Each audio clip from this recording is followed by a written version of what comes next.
Well, we have a really good treat for you right now. We're at the home of Pat and Mary Connor here in Durant, and they've agreed to show us around their garden. Hi, Pat. Hi, Steve. Nice to meet you. Hi, Steve. Glad to welcome to the you. program. I understand, Pat, that you grew up here? Yes, we moved here in 1949 when I was just a child. I went to school at Durant, graduated in '61, and was gone about 35 years, and retired and came back down in 1997. Okay. So the gardens that we see here, you guys started working on those? About 4 years ago. About 4 years ago. Well, About 4 years ago. You've certainly done a lot in 4 years. A lot of hard work. It shows. And Mary, talking to you earlier, you like unique plants and things like that. Yes, and, I think I learned it from my grandmother. Your grandmother? Anything that grew well in Oklahoma, that's the kind of plant I tried to resurrect through the years. And we've been real successful. All right. It certainly is a lovely vine. Which one is this? This Mary? is a snail vine, common name, Vigna caracalla. That's what I was taught. And I think there's a variety of these types of beans. This one is just unique because of the deep purple color. And it's just a profuse bloomer, and it blooms all summer in this hot, dry weather. Those are really large flowers. Yeah, excellent features. Nice plant. Well, down here in Durant, you folks are only about 15 miles from Texas. Right. So you guys are a little warmer than most of the rest of Oklahoma. Yes. And you can grow some things here through the winter that we are unable to in Stillwater and in some of the other parts of Oklahoma.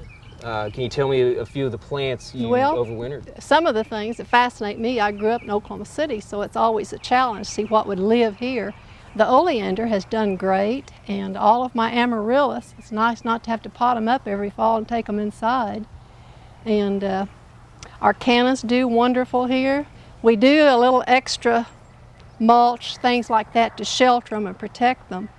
But and also possibly the position of the house you plant them on. yeah, I try to be aware of those little small climates. If I do it in the back on the north side, I try to shelter it with extra rocks or extra something, just to give them anything that might help through the winters.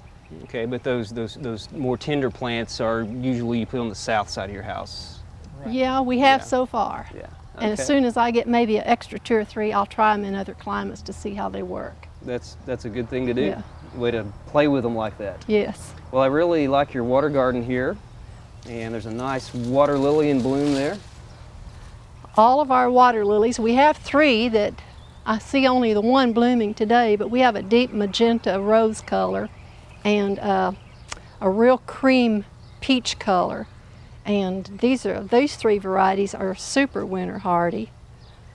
All of our thalias and our water cannas, our horsetail reed, these are winter hardy. Our lotus is.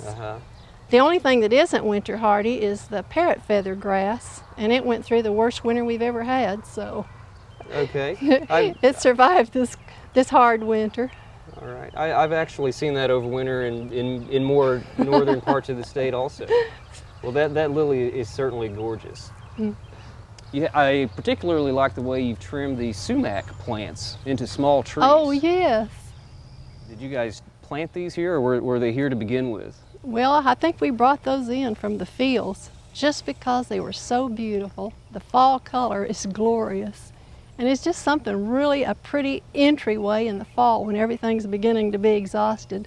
The sumac just takes over wonderful. Those beautiful red and orange. Yes, and I like to trim them up so they sort of get up out of the flowers, and that way it still gives everything a chance to bloom beneath. Those are really nice. Do you have any problems with suckering of the shoots? They do sucker, but it doesn't seem like a problem to me. Not a big problem? No, it's easy to just snap those off. The worst problem are these giant hickory trees and black oaks. Now, if we have a sucker that tall on that, the root's that tall. Yes. So that's harder to get rid of. Okay. Well, those are certainly nice little plants. See, you've done something interesting right here with your river birch trees. That was almost a necessity. We didn't want to kill them, cut them down, because they are beautiful, they have pretty bark. But we didn't want them to get so huge they would completely shade all of our perennial gardens. So we decided, I had taken a bonsai class, and I decided that maybe we could save them by creating a little archway and sort of keeping those contained. And it's worked well for the past 4 years. And I think it'll be a success. We used a cattle panel and bended that over and mounted to some posts to form our arch. Looks like it's working really well. And you got a nice shady spot to sit underneath there.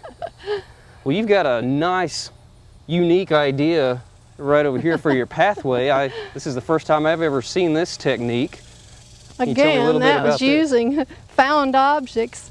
Just something that rather than to go in the trash, it worked out great to put those beer bottles. It was a real rainy day and I was out here cleaning the lawn and I thought those would make great stepping stones. So was the ground soft enough to just I just pushed them in. pushed them into the ground? Yes. Okay. We didn't really drink all the beer either. No, that was local donations, Okay. but they worked wonderful. In the back there you have a wonderful double yellow flowering plant. Tell me a little bit about that. It's beautiful. It's a Heliopsis sunflower, and it does grand. It surprises me how well it does with the mold and the mildew that other plants suffer. That one seems like it always stays pretty clean, and it's an excellent bloomer in this hot, dry weather. Yeah, those are really pretty. I have a scarlet monarda that's real pretty, and the rain just beat it all down a few weeks ago, so right now it's not doing too much. But we're doing well considering how hot and dry it has been. So tell me about this feature. Well, this is a very simple water feature that you can put in your yard. All it consists of is about a 5-gallon plastic bucket, a pump, electrical cord, and some flat rock. And the water can trickle down it. We used a little angle grinder to form a channel for the water. The butterflies like it, the baby birds like it, and dragonflies especially enjoyed coming to get a drink here. Okay. We learned this a few years ago when I sat in my office on those dreary days. Brenda had it on one of her Oklahoma gardening shows, and I thought if I ever have a chance, this is what I'll have. Friends have just adored it for their little children at their homes because it was a safe thing to have, and yet they had their water garden, low maintenance, and very small amount of money invested. So it's a lot of fun to watch those butterflies come and get a drink It's there. wonderful, I promise you. Okay. I see you have one of our former Oklahoma proven plants in this bed. This is our Oakleaf Hydrangea, and it does have wonderful features. The most interesting thing about it is how it changes through the seasons. In the early spring, it's almost snow white. Then it begins to turn a beautiful pale lime green, and in 3 or 4 weeks after that it begins to turn into a pretty soft peach color, and in 3 or 4 weeks it's beginning to turn into this beautiful dark wood color, which is sort of fascinating. It does look like wood. Yeah, and as it goes into the winter then it'll turn these pale ecru, and that's pretty on dark winter days, that soft ecru color. That must be one of the reasons we chose it. And the foliage has the colors of oak in the fall. That's right. Provides you a lot of color also. Nice plant. Yeah.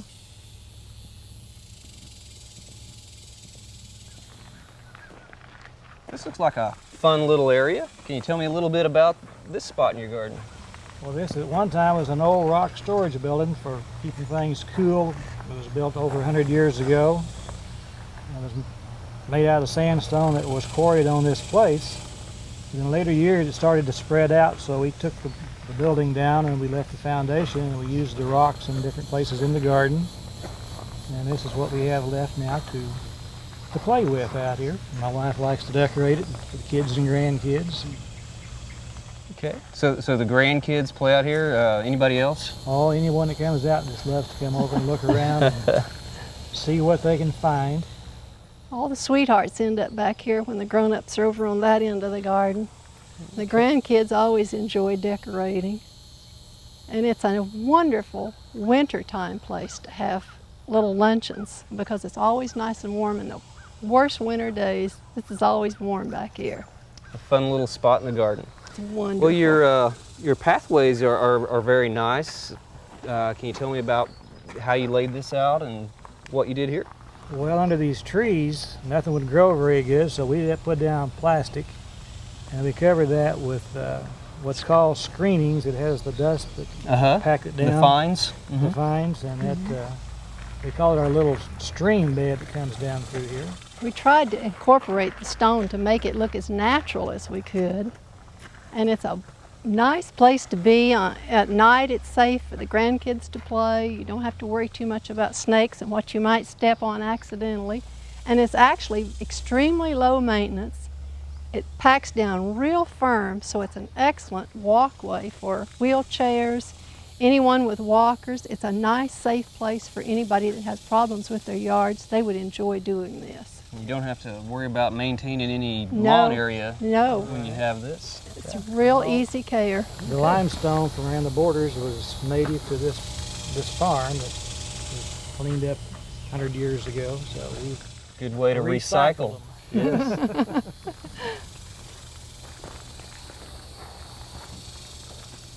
This is a showy little plant you have here. Our society garlic. Okay. I don't know very much about it, Steve. It's just that it's a wonderful bloomer. It blooms for weeks and weeks and weeks, and it just seems like it survives no matter how cold it is or how hot it is. Well, it's a member of the lily family, just like the onions and alliums. Oh, okay. Wonderful perennial.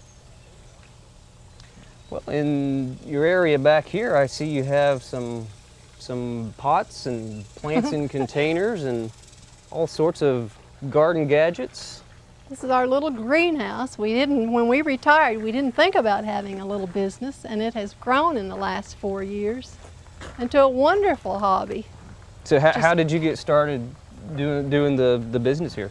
Well, I had so many cuttings of this and cuttings of that, and I started giving them away, and eventually people said, could I have this and could I have that? And I said, sure, for $1 to cover my cost of my pots and my soil. And it just evolved so quickly. And shoppers started to say, could you get this off the web page and off the internet? And we started shipping things in, and it just did wonderful. Looks like you have all sorts of garden items. Well, some bluebird bluebirds houses. is the thing that was really almost had become lost, I think, because tearing down the fence rows and the old rotten trees that bluebirds nested in.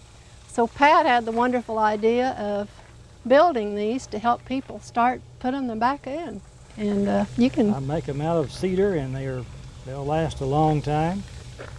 Also, I build obelisks for climbing flowers. And roses and make them clematis. out of metal and also out of wood. So you actually make the metal ones also? I make everything that's sold here. I make in that line of items. I enjoy working with metal and with wood. Okay. Well, so we've had wonderful luck with the bluebirds, and now we're working on the bats. Trying to get those. Okay. Yeah, because they catch their weight in mosquitoes every 20 minutes, so that's what we need. Yes, need lots of those. And then grasshoppers will be next. Yeah. Well, thank you very much Thank for you, Steve. showing We've me enjoyed around. it. Thanks for coming. Thanks a lot.